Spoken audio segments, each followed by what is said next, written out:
This is the collective reading for the lunar eclipse and full moon in Scorpio happening on the 5th of May 2023. So yeah, that's the 555 portal. It's a collective reading, so take what calls to you, leave what doesn't. And I also believe that when you do see this reading, when it comes into your timeline, it'll be the right time for you. So the main message that I'm getting is that at the moment you may be going through a time that feels quite intense. It might feel that things are happening quite quickly and you're having to make very quick decisions. These might be to do with leaving something behind or deciding how you move forward. The whole spread is about transformation, which is very in keeping with this time. At the moment, as you know, Scorpio is the sign of transformation. So the Hermit card here is showing me that you're potentially coming out of a time of contemplation, maybe isolation, a time when you've been thinking about your life path. Also, maybe this time wasn't out of choice. Maybe life dictated that you had this time, or maybe it was a gift. Maybe it was a present, but it's a major arcana, which shows me that bigger forces are at play. This wasn't just kind of a day-to-day decision that you made, and it was a theme in your life. The Queen of Wands suggests to me that you have been nurturing, or in the recent past were nurturing a new passion or a new idea, something that you potentially wanted to develop. This could be a new business, a job. Perhaps it's a job or a business idea that gives you a chance to be more nurturing. I'm getting this from the Queen of Cups.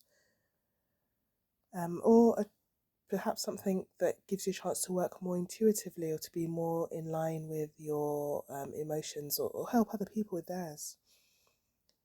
It could also be that you've stepped away from a corporate job to follow your passion and care for people.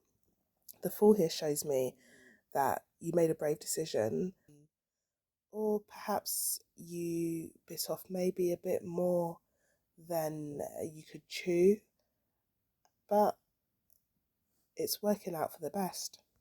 The World card here shows me that the universe is smiling on you, and that through this decision you're going to find complete accomplishment, or that you already have. This decision that you've made to nurture your passion, to follow what drives you, will take you to the next step of your path, and you're likely already noticing synchronicities. You might be seeing angel numbers. You might notice that you're getting good luck wherever you go, and that's because you are supported by the universe. Message is to remember your passion. It's your gift and it's what drives you. And when you are making these fast decisions, continue to tune into your intuition. So you will be probably getting messages in dreams, you'll be getting gut feelings, you'll be getting synchronicities and messages. Getting this from the High Priestess. Again, look out for synchronicities. Pay attention to these messages. Pay attention to the guidance that you're being given. You're being given divine help. You're being given divine guidance.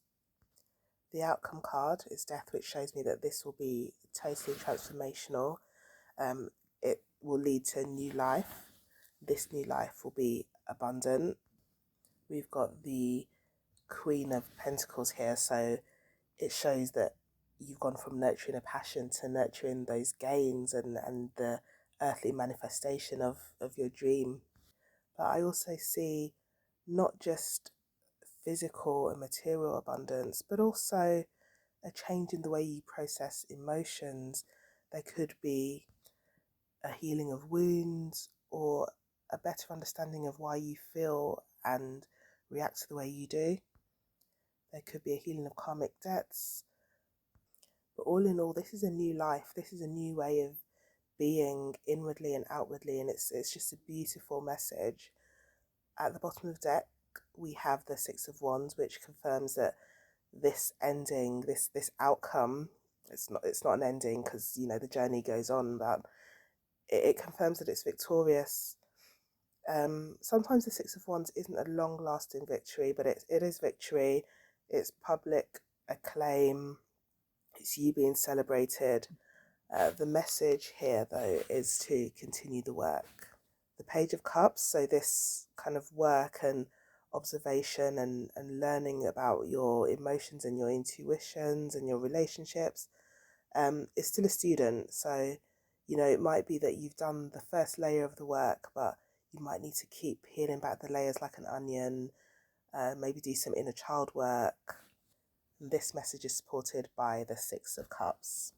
But generally, this message is be fearless, go for it. If you're aligned, then you're supported, and the outcome will be for your good. And it looks like potentially the good of those around you and the world at whole. And don't deny people your divinely inspired passion and your cause, your, you know, the reason you came here. I think it's a beautiful message, and so in line with this Scorpio energy, which is the energy of rebirth and transformation, and the 555 portal. The full moon is about letting go. So in line with this, I've got some journal prompts that might help. The first one is, what am I passionate about? What stokes that fire? What do you love doing? What makes you happy? What can't you get off your mind? The next one is, what would I do if I couldn't fail? And kind of the layers of this is, if you couldn't fail, if the world wouldn't think you were silly, if you weren't worried about the narrative and fitting into a box, what would you do if you could do anything? The third prompt is, how do I receive intuition? Are there any recurring dreams? Are there angel numbers that I'm seeing? Are there synchronicities that can guide me? Where do you find your guidance? Is it through meditation? That's something to pay attention to. The next prompt is, do I have fears or blocks that prevent me from following my dreams? This could be things like childhood trauma. This could be previous what seem to be failures, but obviously I think that those are lessons. Yeah, something to think about. And following on from that, if so, where do they come from? And how can I begin to heal from them? So that is your message. It's a bit longer than I planned, but I hope it touches you and blesses you, reaches you where you are, and speaks life into you. Ashe.